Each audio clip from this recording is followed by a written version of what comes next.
Good morning. Good morning. My name is Jean Daudelin. I teach at the School of International Affairs. It's a pleasure to be here. This is a joint session of the Canadian Association of African Studies and the Canadian Association of Latin American and Caribbean Studies. The theme of the panel is land governance, food insecurity, and climate change, harnessing knowledge and seeking solutions. Land governance, food insecurity, and climate change. There's a small group of people here from geography, from international affairs, from the Center for African Studies, and from NGOs, NGO networks who, let's say last fall, started to meet because we felt that food insecurity was a big issue, that it was the 10th anniversary of the big World Bank report on land administration, and as I said, growing discussion of food insecurity, and in the background, all this climate change discussion. And we felt that while dialogue had been established between some of them, food insecurity and land governance, food insecurity and climate change, there was not a discussion of the space where the three overlap. And we thought that it would be great to encourage a dialogue and a discussion of the space where the three problems overlap. Not just land governance, but climate change and food insecurity. You see the Venn diagram? Okay, so that's the core of it. And when we saw that the two conferences would be held here, we thought it would be a neat opportunity to widen the circle. So this panel is meant as the launch of a discussion, an opportunity to network between people who work on the three problem areas and also the two regions. We hope that that discussion continues after the meeting proper, and we're very open to suggestions about activities. We're thinking of developing curriculum.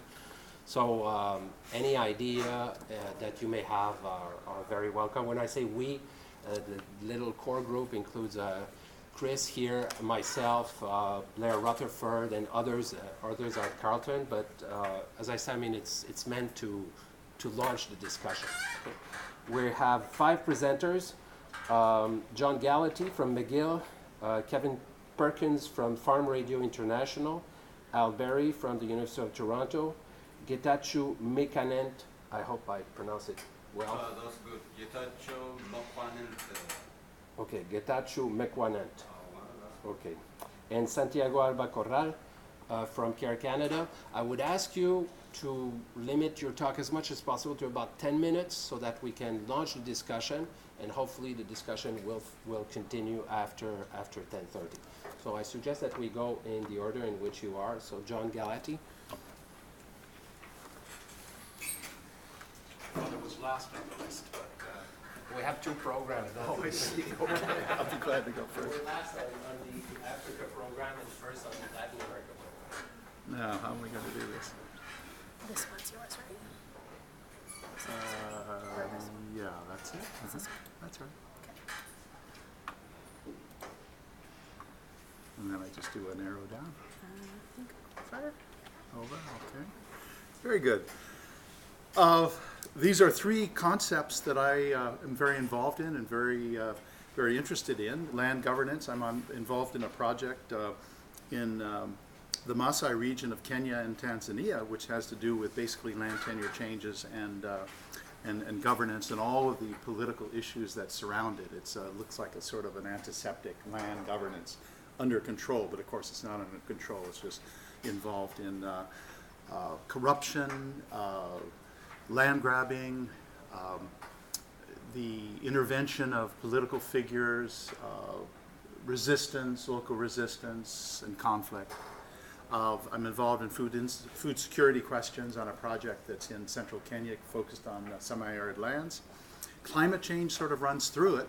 This is both a reality as aridity seems to be increasing in the region, but it's also a framework for funding, because increasingly we are being asked to address ourselves to questions of climate change. I wanted to put forward, it's sort of in a simple way, a set of ideas about equations. And I want to begin with equation 1, which is, I think, in terms of many developers, is sort of an international consensus. Conditions of climate change. Couple that with food insecurity, which is in some sense a global phenomena. And what does that end up with? It equals global land markets as a solution.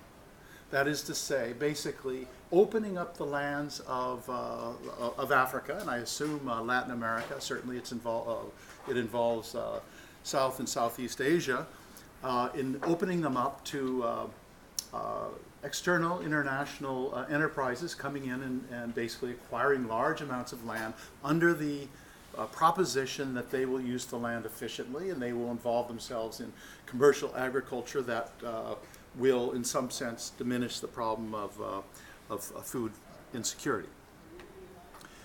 Consider African pastoralism, which is my own particular specialization. In some sense, they are pre-adapted to problems of climate change. They are basically make use of arid and semi-arid lands. They have a whole set of strategies of land use which are appropriate. They thrive under conditions of high climatic uncertainty, variability in terms of rainfall, which is a temporal thing but also a geographic phenomena. There may be rain here and not there. And of course, the pastoral strategy is to converge where there is rainfall and use that pasture and then to move on. So high amounts of herd and household mobility is the primary adaptation. People have been disturbed since the colonial period about the fact that they build up their herds, and then when you get a terrible drought, the herds will crash. Well, recent ecological work will suggest that that is a very sensible strategy.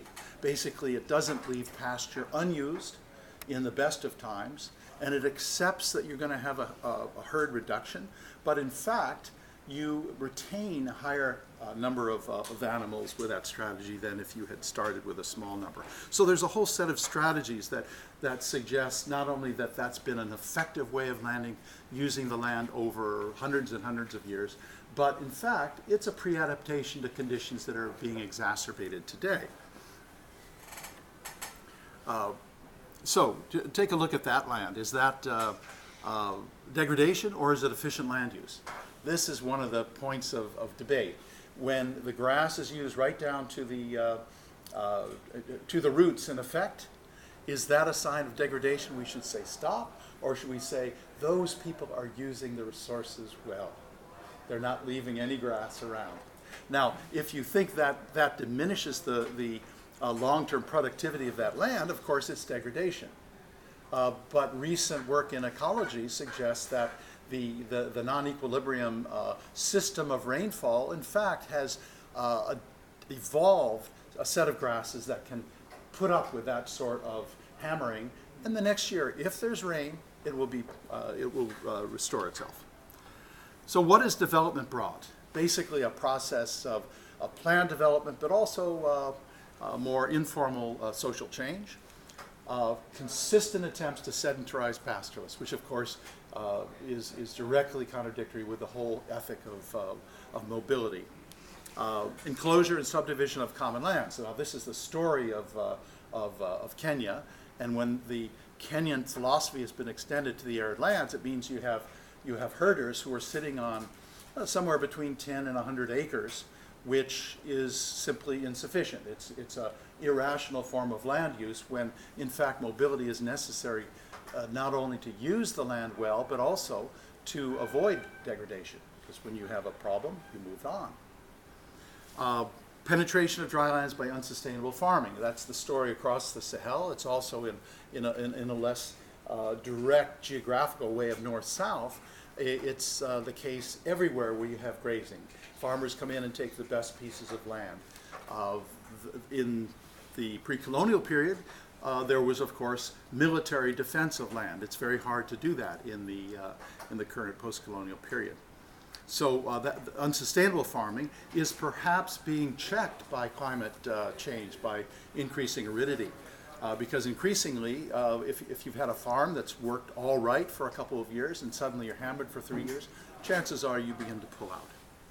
And essentially, there's a set of innovations that have discredited pastoral strategies. I would suggest that this isn't simply an agronomical question about how you should use land well. What it is a concerted political attack on some communities by people who want that land. You can trace it back to the colonial period when settlers essentially wanted a piece of land, and massive land that was taken in Kenya and Tanzania. And they went about it by discrediting the existing forms of land use. And so the end is to create more fragile systems. So food insecurity. Let me suggest not that food insecurity isn't a phenomenon, but it is as well a political narrative. And it is a political narrative that connects existing problems of food to, again, pastoral and peasant types of land use. So one response we see, not just to food insecurity, but of course rise in global food prices, but also the perception of the political weakness of the people where they would like to get land. Large-scale land grabbing is occurring by multinational investors and local investors as well, justified by this notion of food insecurity. We will make your lands prosper, they say, if you only give it to us. And when that debate is going on with the high political officials, perhaps with the president, it's a very hard thing to turn down. Often the land taken is not actually occupied. Some of it is, and they produce plantations.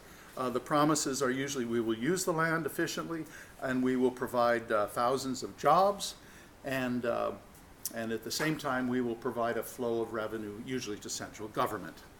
But often it's not occupied. It's really a form of speculation. It's saying, in the world we will have a land scarcity, so let's position ourselves so in the future we're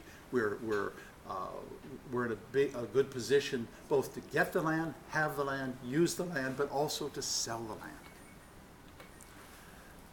So here just is a little illustration, land that has been used both for herding, you can see the herds down there, but also for farming. So you get that sort of marginal farming moving into certain areas. My time's up? Already 2 minutes. So let me go to equation 2, which I think is really what in fact is happening. You have climate change. You also have global narratives of food insecurity. And what does that add up to? As a set of justifications for neoliberal land governance and what's been called land grabbing. Maybe that's a little bit too strong language to suggest every time you acquire land it's grabbing, but certainly some of the cases that's what it is. And one of the outgrowths is that you have increasing land insecurity, which of course is not a great way to plan if you're a peasant or a pastoralist, and resulting violence. And what we've been looking at in Kenya as political violence, in fact, is about resources, and it's really about control of land. This is just a group that is marching up the Mao a few years ago to encounter a group of Kalenjin who had come in. So this is Maasai Kalenjin at a particular area where they were losing their land. Conclusion, what should happen? Equation 3. A, pre-adaptations to climate warming and pastoralism, which is the case. Plus C, sustaining flexible land use that optimizes productivity of dry lands. That's happening in part because of the new constitution in Kenya, which for the first time defends the right to have collective common property retained and secured. So that'll make a difference in Kenya at least. But will that help in Sudan, Ethiopia? I don't think you have that sort of protection. And what does that add up to? I would suggest food insecurity, in fact, is lessened. If you strengthen smallholder agriculture and pastoralism, you're in a better shape than you were. Did I make it? Yes. There we go.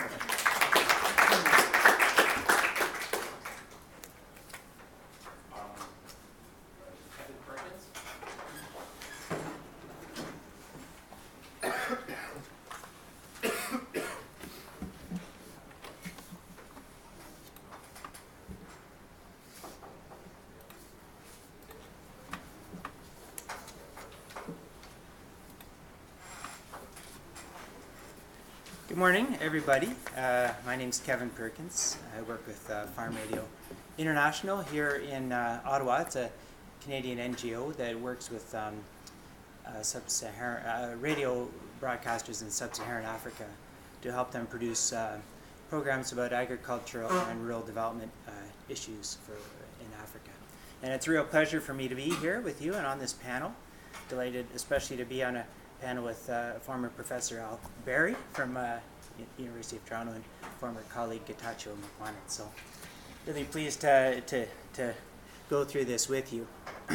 Some of these issues. Now, I don't think I need to go into a lot of detail about, because it'll be covered by other panelists, about the specifics of land governance and food insecurity and climate change. We know that small-scale producers, whether they're pastoralists or farmers, have the most to lose from land acquisitions and are very vulnerable to what's happening. We also know that small-scale producers, in spite of producing an estimated 70% of the food that's eaten, consumed in Africa, are the most likely to suffer hunger and malnutrition. You know, the words "hungry farmers" should be an oxymoron, but unfortunately it's not. And also the impact of climate change is particularly felt by small-scale farmers right now. Changing weather patterns, when the rains begin, when they end, it's all changing and creating vulnerabilities for small-scale farmers and pastoralists. But as I said, I'm going to talk mostly about not these issues particularly, but about the role of radio and ICTs and other communication strategies in sharing knowledge among and with between farmers and farming communities and pastoralists, amplifying the voices of farmers, and also some of the I guess the risks that can come with or the threats that can also be posed by communication tools like radio and ICTs if they're not used in the interest of farmers. Since it was invented in 1901 by the Italian inventor Marconi, he sent the first signal from Cornwall, UK to Signal Hill, Newfoundland. There it is there. Radio has been is a transformative development to change the way people communicated totally. And within a few years of that radio, within a few decades of that, radio became a profoundly important communication tool, even here in Canada. And the Canadian prairies, especially here in Canada, the Canadian prairies and other farming communities depended heavily on farm radio programs. It's especially equally true for, and this is our founder actually. George Atkins was a farm broadcaster. He founded Farm Radio International, and he was a legendary broadcasting figure in Canada, hero to all farmers, and we still get donations from those that are still with us. So, but within Africa, it continues to be very important, and it has been. It reaches people in many different languages. Radios are very affordable. Obviously, doesn't depend on literacy to take advantage. And the airwaves are really liberalized in the 90s, and as a result, was a flourishing of community and commercial stations across the continent. So the emergence of new ICTs, the mobile phone, some people thought that spelled the death knell for radio, but on the contrary, it's had a transformative effect in making radio much more powerful, more interactive, more a place where dialogue and conversation can happen through phone-in shows and phone-out shows and different ways that farmers can participate in the programs. In 2007, we started a new program, the African Farm Radio Research Initiative, because we wanted to find out how well radio worked as a knowledge-sharing tool to help farmers learn about and discuss and adopt new practices. There'd never been a study to show, well, do farmers listen to these programs and does it make a difference? So we did a study in 5 countries, those 5 countries there. We worked with 25 different radio stations, 5 stations in each country, and we worked with them to produce specialized radio programs that addressed a particular kind of new farming practice that the farmers themselves said they wanted to learn more about. And then through this follow-up survey, about actually 4,500 farmers, were able to get a measure of did they listen and did the changes take place. And just that's a graph there showing the listenership, the knowledge. We had a knowledge quiz that we conducted, and we took the average quiz scores in different kinds of communities, and then we learned whether they had started practicing the farming practice that was featured in the campaign. And the blue bar there is communities that were very actively involved in helping us develop the program, and you can see that 4 out of 5 people said they listened regularly to the program, which is a remarkable audience. But even in what we call passive listening communities, where we had no interaction with them, we just found out later whether they happened to listen to them. And 2/3 of people said, yeah, I heard that program and I listened most of the time. And then the knowledge quiz results, you can see the average that scored well on the quiz was over half, even in the passive communities, compared to 18% where they couldn't hear. We went to control communities where they didn't have access to the programs. And in terms of practice, the radio program had about 5 times the uptake, 21%, compared to about 4% where they couldn't hear the programs, even though they were exposed to the same other extension services. The radio-based campaign approach quintupled the uptake, so that's a pretty encouraging result. So it's a good tool for, I put those arrows there, so, and that's just to summarize again in the passive listening communities, which represent the entire listening audience of the radio station, which can be hundreds of thousands of people. Now in terms of land governance, there's a lot of roles that radio can play, and I'm going to focus on the positive first because I'm an optimist by nature. And some things that can be done around polling, for example, and getting audience feedback and making that part of the discourse. So for example, the broadcaster during a show could ask a quiz like about listeners' experience with or concerns about land acquisition and ask them to vote. And then they would get the poll results on their monitor in the radio station studio, in the broadcast booth, and be able to talk about what their listeners are saying, and even interview officials in the office, Ministry of Agriculture office. Interview. Look, 80% of our listeners say they're concerned about losing their land. What do you have to say about that? So it can really be a powerful way to bring voices using ICTs and radio. But of course, just having a radio program that puts the voices of farmers on the air, decision makers, opinion leaders, they listen to the radio too, maybe more than anybody. And it's the best way to get a farmer's voice in the office of the minister is by putting them on the radio. On the other hand, it's not necessarily a tool that only kind of resists or protects, helps protect. There's a story of a radio station in, I think it was Mali, that was offered some money to run a series of programs to encourage smallholders to sign over their land. Say, someone's going to come, and when they come, you can trust them, and you should sign your. So you know, it's important to work with communities, or community-minded stations, and make sure that they're farmers, although they're very likely to very likely to trust the station, they should still be skeptical and take everything with a grain of salt. In terms of climate change, there's a lot of work that can be done through these this radio and ICT communication methods. They need to know the weather patterns are changing so much, and we're getting so much better at forecasting weather that the radio can, as it does here. The main reason we listen to the radio in the morning is to know whether to take an umbrella or not, and the same can be true. But these weather forecasts need interpretation and discussion. It can't just be a bit of data. There has to be a program around the weather and what it means.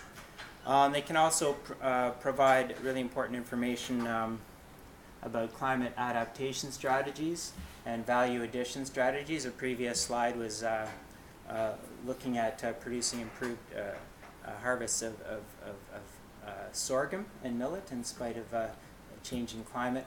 And this is a slide showing new approaches to adding value to cassava by solar drying the chips makes them much more valuable in the market.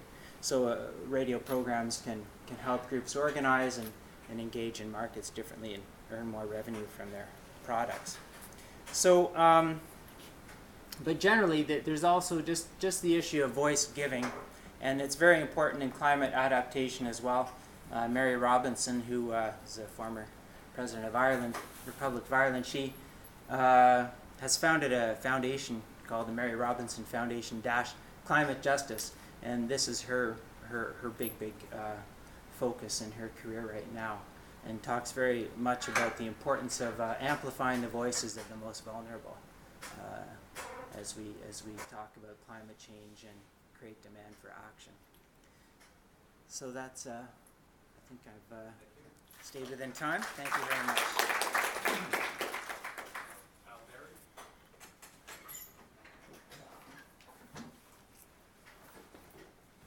Well, I'm happy to see chalk here because it corresponds to my generation, and I'm actually going to use it. And I don't have a PowerPoint. I'm an economist, work a lot on the economics of agriculture, primarily in Latin America, secondarily in Asian countries, and not so much in Africa. But some of the things that Professor Galati was saying certainly rang true to me from the Latin American experience. So I want to make three main points. The first one, which Kevin has heard probably ad infinitum in the past in my courses, small farms are productive. What does that mean? That if you take just about any country in the world, and on this axis you have farm size, and on this axis you have productivity. If you talk about land productivity, then the curve, the relationship is negative. In other words, the smaller the farm, on average, the higher output per hectare per acre, whatever the unit of land is. So this is land productivity. It diminishes with farm size. This has been known for 150 years, probably. John Stuart Mill, a great English economist, noted this fact for Ireland. A.K. Sen, Nobel Prize winner a few years ago, noted it for the Punjab in India, and it's been found time after time in countries around the world. Now, it's important to note that it's not because small farms get higher yield for a given crop. Sometimes they do, but usually it's the opposite. It's because small farms focus more on high-value crops, so they wind up with higher output per unit of land. The relationship for labor goes in the opposite direction. So large farms achieve higher output per person involved. That means that we don't know in any general sense which is more efficient in the way we typically define efficiency in economics, because you have to take account of both land and labor and capital. But in any country where there's a lot of people and not a lot of land, labor is not scarce, so there's no logic to achieving really high labor productivity at the cost of achieving low land productivity. What you want is a lot of output. So the economics of it suggests that small farms are efficient in this extremely important sense of being able to achieve a lot of output per unit of land.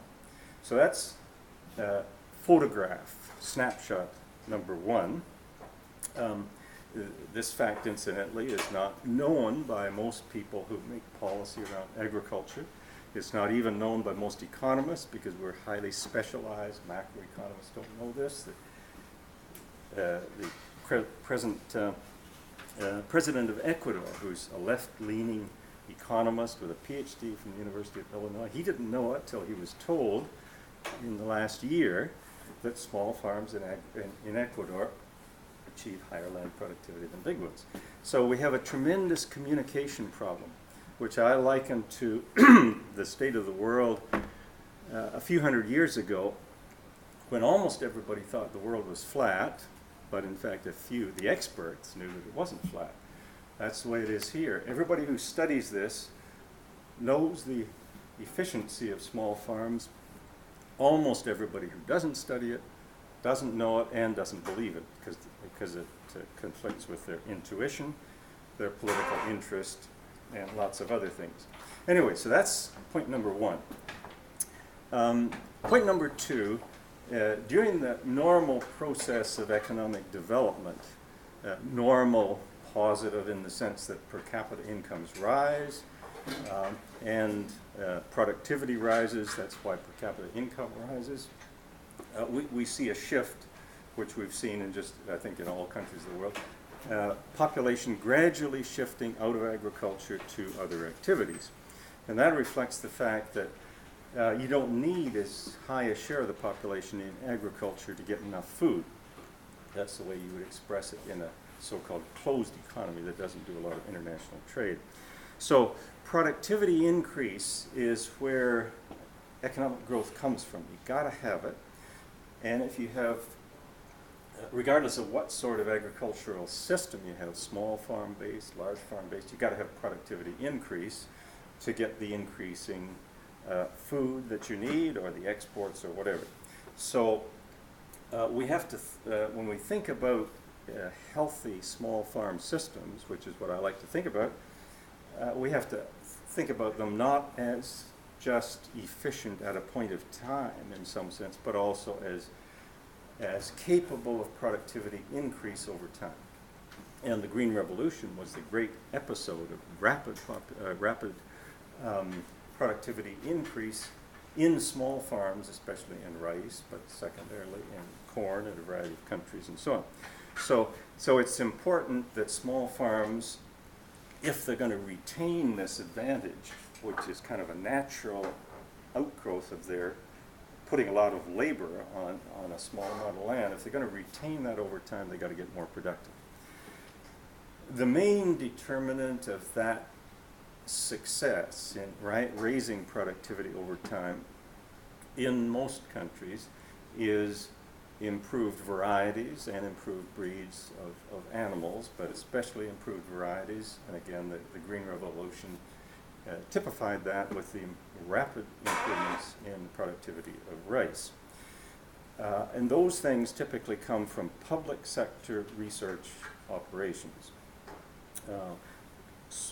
Healthy small farm systems, which are healthy in the dynamic sense as well as at a given point of time, they rely heavily on, they absolutely need research and diffusion of new technologies as the source of growth over time. Recently I heard a comment from a large farmer in Paraguay that the small farmers were neither efficient nor dynamic because they were stupid.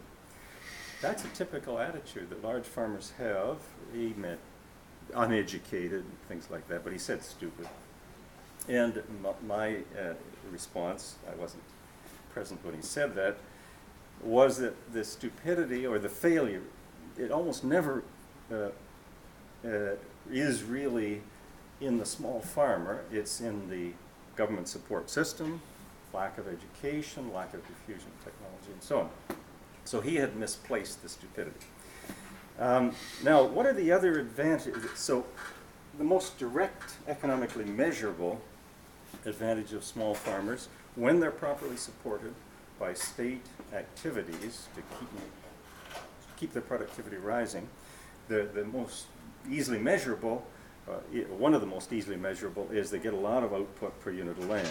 But the other things that they do, which are relevant to our discussion here, they do generate a lot of employment. They generate much more employment per unit of land than do large farms.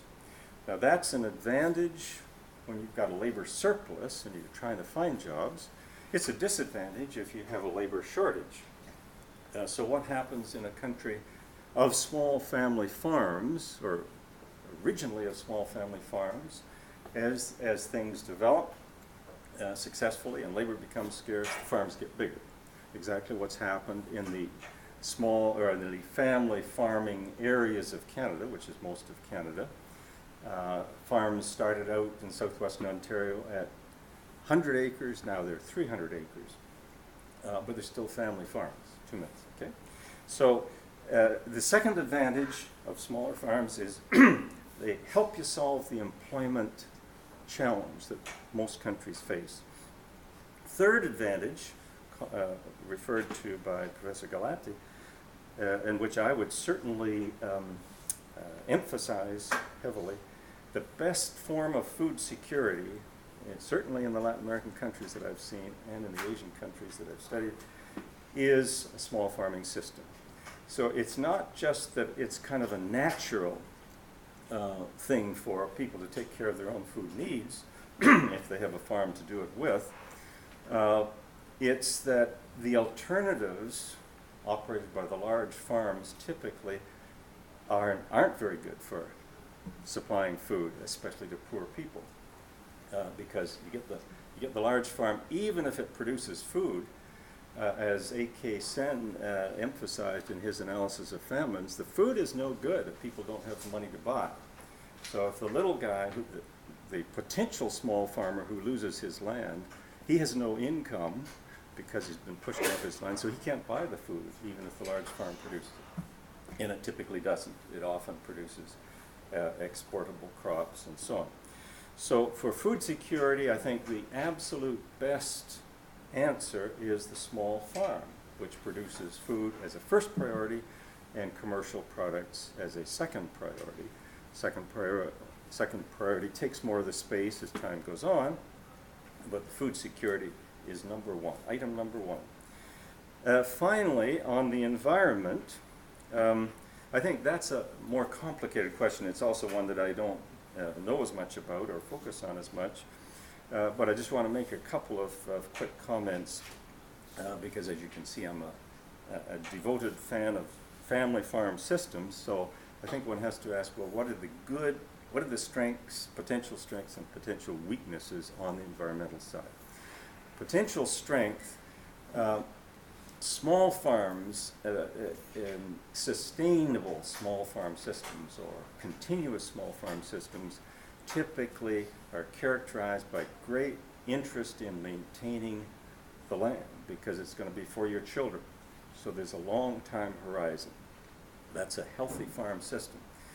However, if people get so poor that they can't do that and they're pushed to using the land in a way which leads to erosion,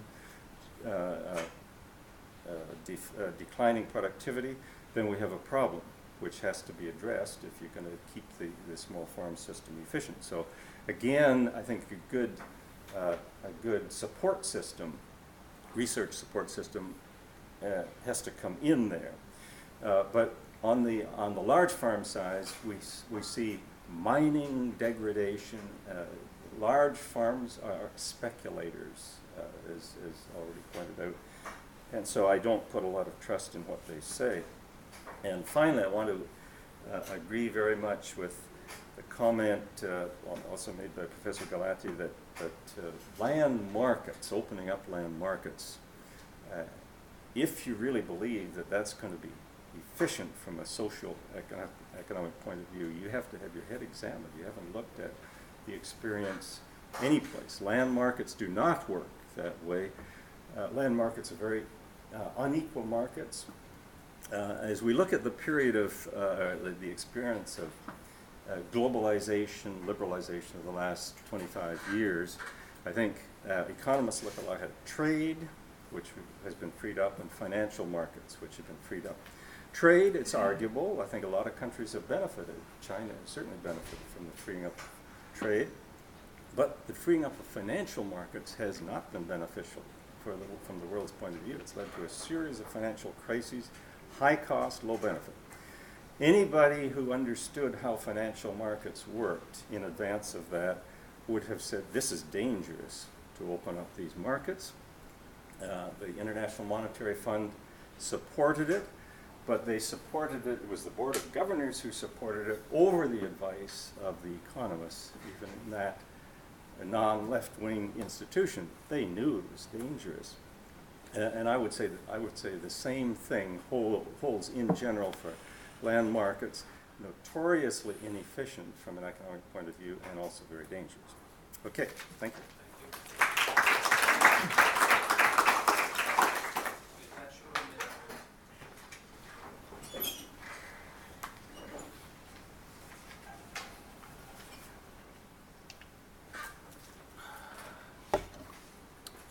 Thank you very much. Thank you. Also, I'm happy to see Professor Berry, who taught me at the University of Toronto. I'm pleased to... Couple of years ago. That was 15 years ago, 20 years ago. Yeah. So I'm pleased to participate in this panel discussion on land governance. So let me say that land governance is articulated around normative and operational issues. Normative issues frame the nature and scope of land policies that articulate and define land rights and who is eligible to have those rights. So you have land rights, you have land eligibility criteria. Those are done in the policy domain. Operational issues define land administration procedures and processes that enforce land ownership rights, the transparency of transfer of land ownership, sustainable land use management, conflict resolution, and other practical issues that prevail on the ground. So I have a policy, the normative aspect, the operational aspect. The relationship between effective land governance and food security, as well as climate change, is obvious to all of us, as Professor Berry and forgot your name, just indicated. Land governance allows small farmers to have access to and control of land, and that promotes food security. Land governance also ensures that farmers assume responsibilities to manage land, including the surrounding ecosystems. So my contribution here is to highlight issues related to land administration, as I defined it above, with a specific reference to the Ethiopian experience. So in Ethiopia, the constitution guarantees land for anyone who wants to cultivate and produce food for household and markets, household consumption and markets. Land is under state ownership, and in the past decades, successive governments have redistributed land across the country. So that today, farmers have lifetime land use rights, including the right to rent land and to transfer land to their children through inheritance. The law also requires farmers to take good care of land, including conserving the soil and protecting trees. The sale or purchase of land is not allowed. So basically, Ethiopia, no doubt, I'm sure many agree, has progressive laws that ensure equal access to land for small farmers, while also encouraging them to contribute to sustainable management of natural resources. But establishing land administration to promote efficient and productive use of land has remained challenging. So I'm currently developing a paper that is trying to examine informal land transactions and implications for land administration in Larmajo district, northern Ethiopia, which is also my place of birth. So basically, there is a problem of land scarcity in that area. Farmers need to increase the size of their land holdings so that they can have sufficient land to ensure food security. And since the government does not allow the sale or purchase of land, farmers have created underground land markets. Okay? When you have land under state ownership, you don't have land markets. So farmers must create that land to access it. And in the absence of legal frameworks, farmers rely on social norms such as mutual trust to complete land sale or purchase agreements. But the problem is that too often previous owners, okay, people who sold the land, will come back to demand more money, claiming that the value of the land have increased, or they want to repossess the land again. Maybe they sold the land, start business, it didn't work out, so they are going back to farm. So if this happens, land buyers must meet the demands of previous owners, which is either to pay additional money or give up ownership of the land. So the breakdown of informal land transactions represents a violation of social norms, such as breaking down of trust. And this is not acceptable in a society where community values and traditions still play important roles in sustaining many forms of socio-economic relationships. And secondly, the continued transfer of land outside of the legal system misplaces administrative information. Means that the government cannot know who owns what, and it becomes difficult to enforce land ownership responsibilities, such as protecting trees, conserving the soil. Finally, the frequent breakdown of informal land transactions can create a psychology of uncertainty for land buyers, so that they become less motivated to invest in land or conserve the soil. This can reduce the productivity of land and increase land degradation over time. So basically, my point is that informal land transactions among small farmers do not necessarily defeat the core objectives of the Ethiopian government land policy, which has been credited for its capacity to redistribute land in a manner that's equitable.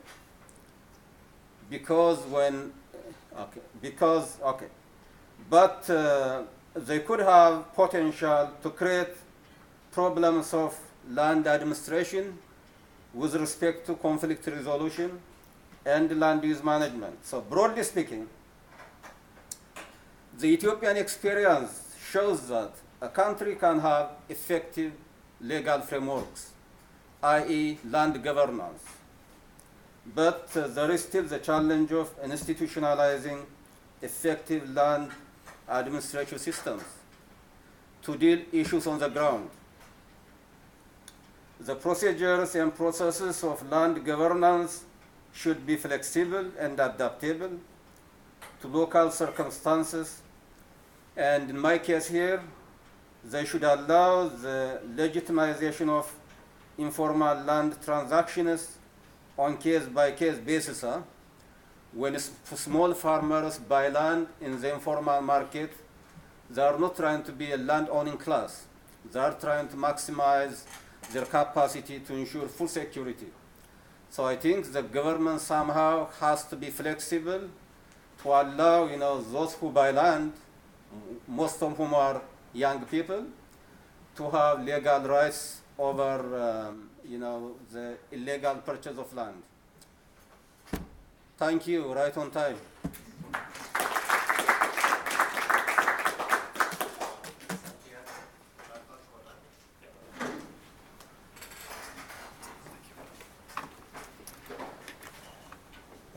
Well, thank you for the invitation. I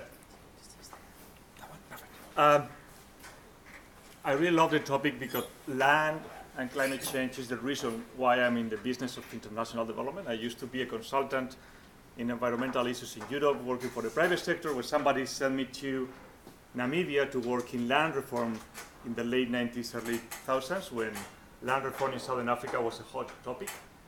And land reform moved me years back to North America to do my research on the implications of land in development. So I think it's something that really I love. It's like, and I probably not spend much time as I want in my job now talking about land. I want to start here, not in the PowerPoint, because I love chocolates also. So I'm not as young as I look like. This is around what, 75% of the population in the countries that we working in farming. And in a more industrial agriculture system, this is what, the 3 to 6% of the population. So the main problem as developers and people working, even if we're going to be naive enough to believe that the industrial agriculture doesn't do what it does and it works and produce enough food for everybody, even if that we are going to buy it, I may still have a problem. What do I do with the 73% of the population? And that's where we are in countries as Mozambique, where we end up grabbing land and taking land and bringing big spaces and moving populations where they don't have other option than this one. So even when we sit down with the big companies and the big governments and the thinkers that don't, or the policymakers that don't read the papers, and I come back to my agriculture engineering school and I say, oh yes, it's true, we can produce food for everybody. Even then, I don't know what to do with these people. Governments in most of the Southern Africa and some of the Latin American countries don't have a response for these people. Of these, half of them are women. What means that they don't have, in most of the cases, the same right to access to the land, that they don't have the same access to the training, that they don't have the same access to the rest of the resources. What means that half of our labor force is not in the same position to respond to either land or other business.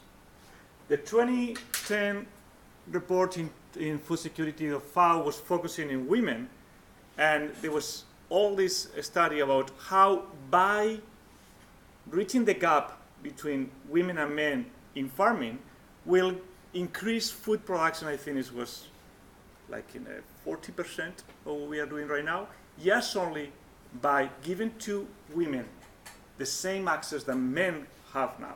Not by creating new technologies, not by inviting anything new, just only to give half of your labor force the same access and control over the resources and the same access to the extension services.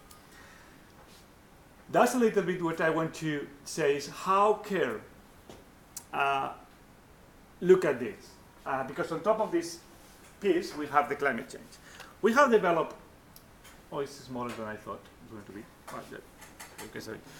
What our theory of change, meaning what is going to build our food security strategy? And for food security, we mean from the emergency response, because we are going to have a crisis and we have the typical food aid care package, we give food, to the long-term sustainability.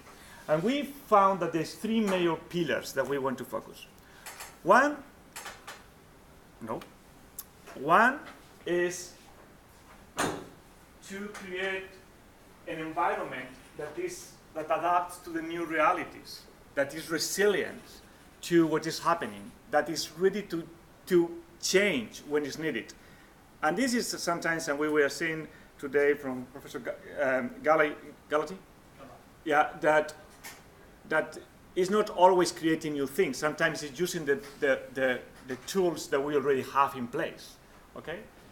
The second main pillar is women's empowerment. We need to make and work with women so that they have the same right to food and it increases and they have control over the resources and they have access to the resources. Why women? Because it's the right thing to do, probably is the first answer. And second, because there's half of the population. And because in most of cases, they are the ones that are working the land, but the extension service only train men because they are men. When I was 3 years ago, after Operation Castle in Gaza Strip, we started doing a big analysis, part of our food aid program, on what was the role of women and agriculture in a post-conflict area as Palestine, which is quite complex. And I was discussing with our partners, and our partners were extension services, community-based organizations, farmers' unions, and I say, oh, what about women? Because there was no women. And there was this answer say, well, in this area, there's no such a thing as farmers, female farmers. I say, oh, really? Okay, that's fine. I say, well, what is the role of a woman in your food process? Say, well, they are the ones that go to the market and sell. And normally they are the ones that collect some of the products. They are the ones that help us planting, and they are the ones that discuss with other farmers what we should plant because they have friends. And I say, well, they are not farmers. I say, no, because they don't own the land. So the only female farmer was the female head of household, because at some point she kept some paper saying that piece of land was hers. So what that means, that women were not invited to the training, women were not invited to the markets discussions, and we were losing that people, the ones that really were working the job, were not receiving the training. The ones that really are going to the markets, they were not being trained in market diversification. So there was a huge gap that we are finding in every single community that we go. Part our home history, part traditional religion backgrounds, part the role that international development has been playing, part that we have more men trained in the agricultural schools. When I went in the agricultural schools, we were 75% men, what means that it's going to be more extensionists that are male. So they are not going to reach women in the same way. And that's a key pillar if we want to ensure food security. Okay? And then we need an environment. We were talking earlier this morning about the governance. We need an environment that promotes that equitable institutions and policies. We need to create the space where civil society has a background that supports, because there's rules, there's law, there's institutions that protect those rights. We cannot have a strong civil society, we don't have a strong government, and we cannot have a strong government without having a strong civil society. These two pillars are key. This one is the technical one. This is the easy one. This is resilient, adaptation. We know everything about this. We know how to do, we cultivate strawberries in the middle of the desert. And we can do it. And we can do it and replicate it. It's the other two pillars, the ones that are really tough. The idea is that with these three pillars, we can have a sustainable food and nutrition security. Because the other thing that we have found is that we have focused so much in food security, we have focused so much economic development, but the result is that the nutritional status in most of the places that we are doing economic development, in most of the places that we are focusing food security as food production, there's not a real change in nutritional status. And honestly, we eat because we want to be nutritionally healthy. That's the main reason. So we need to discuss about that topic. Now that we hear more and more and we listen that all the new international development plans for Canada are going to be focused on economic development, great, we are going to be able to give jobs to the 73% that they are not going to be farming. Every single case that we are doing economic development, meaning focusing a lot probably in the more technical piece, but we don't create those spaces, it's not working.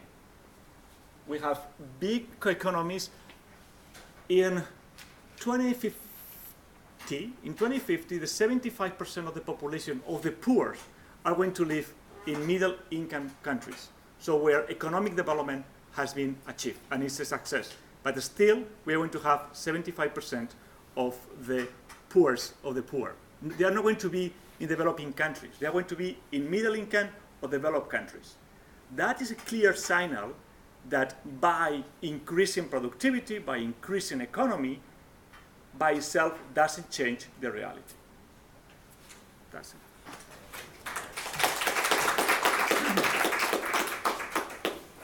Okay, thanks to the spectacular discipline of the presenters, we have 20 minutes to discuss. So comments, suggestions, I would start by the non-presenters, and then if the presenters want to engage in dialogue, is anybody from the audience who has a question or a comment? And please direct it specifically to the presenters. Yes. Could you introduce yourself, please? I'm sorry? Introduce yourself. Andrea Moraes, I didn't have a Ryerson University from. I have a question for the two of you. I'm sorry, I came late. That's fine. You mentioned that officially you had a law of distribution, of land distribution, but in practice there are other customers of behavior, of culture that sometimes enter in conflict with this application of the law of land distribution, land for all persons to guarantee food security. I was wondering how this is applicable for the issue of gender equality as well, in terms of the application of this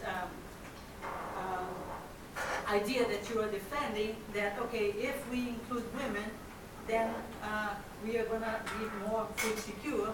But at the same time, I was wondering, in your experience, what are those customary laws that create barriers for this implementation of this new idea? Because for me, they are similar, like two good rational ideas. When they reach the ground, it's more complex. So that's my... Okay. Well, I think the question is very local, and it depends a lot in every single country, or even in some countries within the region. So I don't think that we can, it's difficult to give one answer because it's going to be too complex. I do believe that in most of cases, we face constitutions in most of the countries after independence and after the colonial period that the constitutions of the laws are there. So we have a legal environment, that framework that gives that opportunity, and it goes more to tradition. But it's not true that it's always local tradition. Sometimes has been imposed also during the colonial periods that has been created. I don't think it's an easy thing, and that's why I mean that, for instance, in part of our women empowerment or gender equality policy, all of our programs have a lot of work working with men, working with boys, working with traditional leaders, with regional leaders, to work at the same time. One of the main mistakes in gender equality is that we have focused in the past a lot of working women and not working with men. And that's not gender. Gender means that we work with men and women at the same time, and we work with men to understand, in some cases, what is the benefit for the household. And everybody see that by having two people thinking over a problem, it's easy to find a solution. And that's very easy to explain when you are at the household level. And most of the places, they say, no, I always consult with my wife what to do or what to plan. So that kind of long-term work, and that's what I mean, we need to work in the two periods. It's not enough with having the regulatory space. You need to create that social change at the household. As far as social values are concerned with respect to gender, no, the Ethiopian government applies a land policy textbook version, not scheme. It ensures that women have access to land rights as not an issue. But the issue of trust, I mentioned, I trust you, we more on the extended land, and then a year later you come back to me to take away the land, that creates tensions. But I don't think it undermines the legal system. I think the government has been good at enforcing the law. Is that what you're expecting more? Yes, I think those are very important aspects, the values for us scholars to understand, what are these value systems and their rationale. Thank you. Thank you. Introduce yourself, please. I'm David. I'm a PhD student. My question goes to Santiago.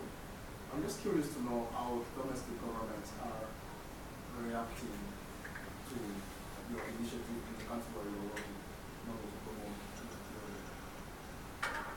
Well, normally I think, as to say, what do we compare? Do we compare Gaza Strip with Hamas control, or do we compare Mozambique with the new economic system? I mean, there's no one answer. Every government is different. What is true is that as part of, when you work in a country, you have to believe, and you have to work in the environment of that specific country. There's more and more countries that they have the poverty reduction plans in place, and your strategy has to be in line with what is embedded in the country. And when we talk about country, it's not only about the government, it's also about the communities and the civil society within the country. So it's not your plan as international agency that is there. Is the plan that you build with your partners? Is the plan that you build with the government at some point, and sometimes with civil society? And in every specific program is going to be different. What you cannot do, and I think less and less is happening at this level, is just to arrive from Canada with a plan design in Ottawa, go there and say, now we're going to implement a gender equality program. That's not going to work. But that's not going to work here, it's not going to work anywhere. So it's really by increasing participation and dialogue when you design your programs. And in general, we work right now in 84 countries, and we don't have major problems in that. That's not our big problem. I don't know. I have a question for, oh, sorry. I see you. Go ahead. Introduce yourself, please. My name is Jason Young. I work in Department of Affairs on, we look after security of our embassies in Sub-Saharan Africa. And one thing, part of the many things we look after is civil unrest, and so trying to understand the causes of it to be able to more predict it as it happens in the future. And one of the major civil unrest in the last couple of years was the food crisis in 2008. I guess my question is how what you discussed, this is especially related to prosperity and profitability presentations.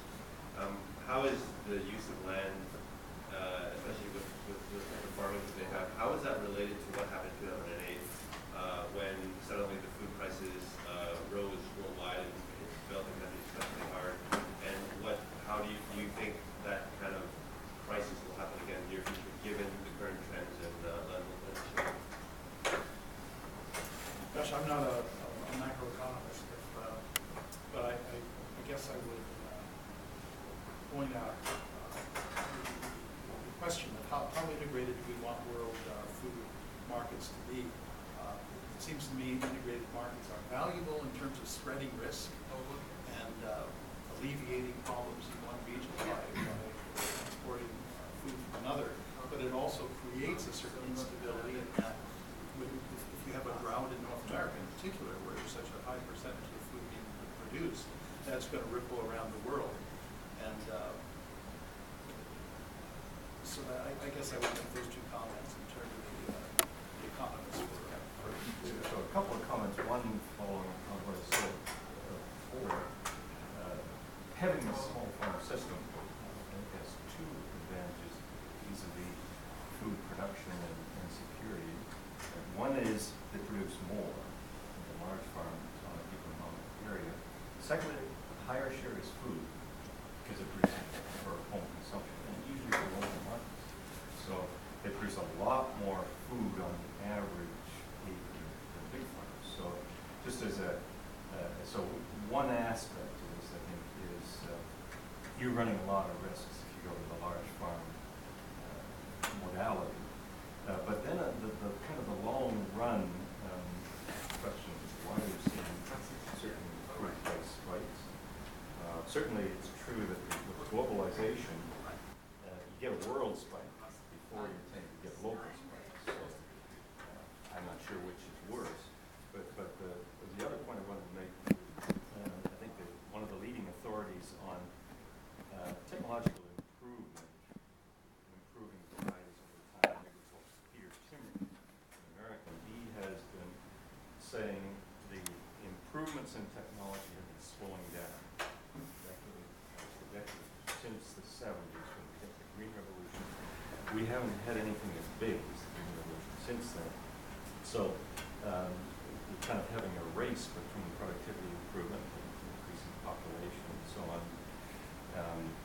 Fortunately, population growth is slowing down too, but the fact that technological improvement is slowing down is a problem. So he cites it as a general problem, and I would add to that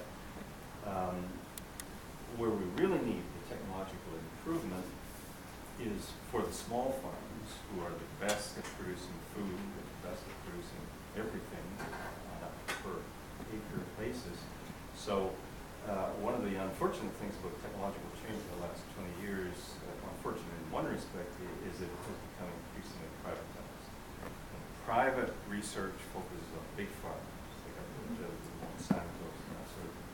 And so what we really need is a recovery of the sort of research, usually state-based, which can get through to small farms. And we also need an improvement in the diffusion system. An interesting question, for example, with regard to Kevin's work and his institution's work, we're seeing substitutes for the old technological diffusion systems, which had the extension work at the core. Now there's a lot of the radio pulse, all sorts of information access elements. So we have to, at least I hope we see an increasing improvement on that. That's the take-up side. We need an improvement on the production of new technologies. Yeah, I just want to comment on Professor Berry's point about the productivity of small farmers. I think that's a given, that's been mainstream. But in my experience in highland Ethiopia, the land has been so divided too much that what you have now is what's called land fragmentation. Even government officials are talking about consolidated land. They don't know how to do it, but that's a new concept. So the average land could be 1 hectare, and there's a mountain area, high slopes, and that's not sufficient for a household to feed a family. So some of them sell and go to the cities, come back. I think that's the issues that I'm trying to examine. In light of this, in terms of longer-term strategy, I think creation of industries, creating jobs should be a strategy, as well as large-scale agricultural investment. I think this whole issue of land grabbing, agrarian colonization, true. There are some governance challenges. Small communities have been pushed out, but I also feel that it has been somewhat politicized. So I think in Africa there is a large space in lowland areas where irrigation technology and other means could be used to produce food in mass and feed the population. Yeah, very briefly. One thing is that the food crisis in 2007-2008 that we are still seeing, I don't think that it was a perfect storm, and it was not related to productivity. There were years that we were having also historical yields in rice, and I think it was a big component on the speculation. Money coming from the housing sector that they started speculating in food, in food, and big countries closing their borders to protect their own. But it was not a problem of productivity. When we look at the global trend of those years, probably only Australia was a little bit lower because of the two droughts that they were in 2006, 2007. But the food prices were related to price of petrol and speculation. It was a huge amount of money coming from the markets after the housing collapse on food markets. It was not in production, so it was not related to the capacity of the land to produce food. And when you compare the two graphs, it's like, it's not that there were years where we have much less food. In some areas, I think it was rice. At least we were even having historical records on the yield. So, and I think that's something to discuss when we look at the global markets. How these dynamics now in the food system that goes beyond the traditional food markets of productivity and price of food because it is less or less, because this increase of yields. So it was not really related, and we have last year's probably the same droughts in some areas that didn't have the same impact because there was not the same price of oil and there was not the same kind of dynamic. So I have to be very careful to say that it's a problem of productivity because actually we are seeing big amount of money now being invested again in research focused on productivity. And the excuse is the food crisis of the 2007-2008, and the problem was not productivity. Another factor, just briefly, is Nora Lustig, for instance. Her work has shown that a big driver of a growing price was biofuel, the diversion of significant amounts of land and resources and investment to biofuel, taking out massive amounts of cereals out of the food market per se. And this is related very much to large farm and so on. I have a question for the two of you, especially for you, in fact. Most of the presentations focused on small farms, too small sometimes, and so on, how productive they are, as against large production land grabs. But you're the only one to talk about pastoralism, and isn't the emphasis on small farms to the detriment, in fact, of full consideration of pastoralism and basically the role it could play in developing resilient and long-term agriculture? Yeah, I think the pastoral producer combines two things. One is it's a family operation. It uses a lot of labor, but within a small unit of production, and that's the unit basically that moves, and it rests on a common property system of land holding. So it's not quite like a peasant who owns a piece of land and uses it in a certain way. But I would see it's very comparable to the small-scale farmer in the sense that you've got a family mustering its resources, its labor, trying to find the capital it needs to invest, trying to deal with credit, and then mobilizing family labor. But isn't the emphasis on small farms taking away space, policy space, and also land from pastoralism? That's right. So you could say where pastoralism is being practiced in relatively high potential areas, you've got a direct conflict, and probably it will ultimately go under small-scale agriculture. In a lot of the semi-arid areas, you've got an ecological situation where in the best years agriculture will do okay, but because of land markets, scarcity, issues of capital, farmers are moving into arid lands where essentially some of them don't care if they actually produce anything because it's actually a form of speculation. They can get a title deed, they can go to the bank, etc. So, but at the same time, it's really destroying a collective form of land use, which is highly productive. We have time for one more question. Please introduce yourself. Bonjour, my name is Vita Marchand. I'm a student at the University of Québec. It's a very large question, but I would like to have your thoughts on a social movement that is going on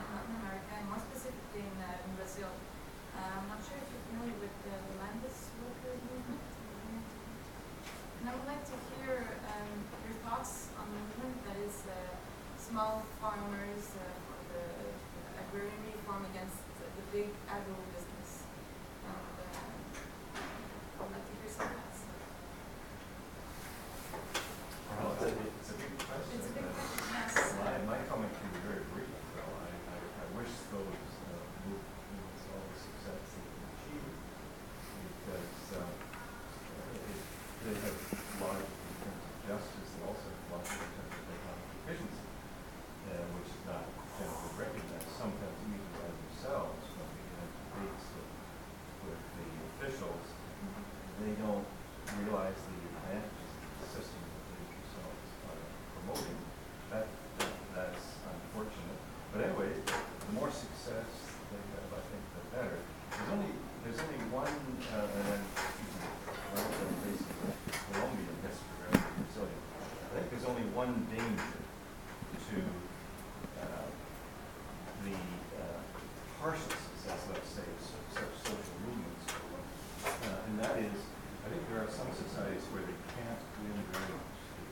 Politics is so ingrained, a few people at the top are so determined, have so many instruments to control the system, that they will never give you very much space.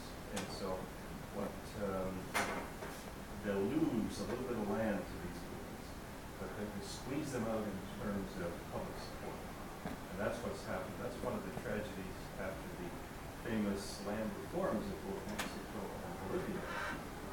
Those reforms transferred a lot of land to small farmers, and then the government basically left them on their own.